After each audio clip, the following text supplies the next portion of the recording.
How long have you lived in Lakewood?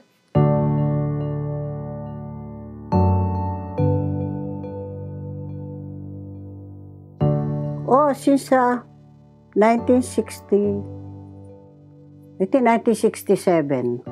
Before we were rented because we just immigrated here, and then finally we just saved our money little by little. But one day before 50 years, no, 60, my husband passed away.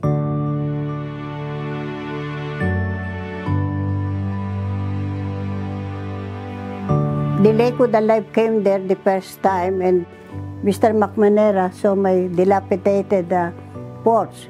He said, "We can do that." I said, "But I cannot afford to pay those." And she said, "Don't worry." At first, I feel like going to live in a senior center, everything.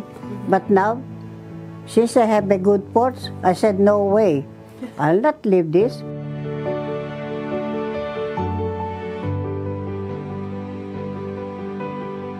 So now, since then, every time I come, I want to come almost in the evening so I can see the lights. So, thanks to Mr. McManera, who brought the Christmas light, and he even installed it.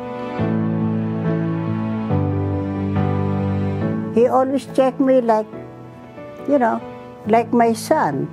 I said, "Mr. McManera, you're a hero." Yeah, so thanks to the Lakewood Alive.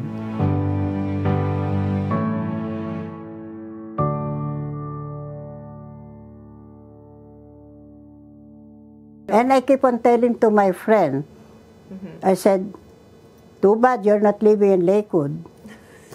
They said, "Don't they have a Lakewood Alive?" I said, "No.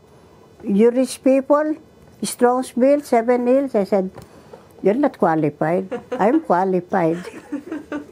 He said, "Oh, boy, said you're terrible."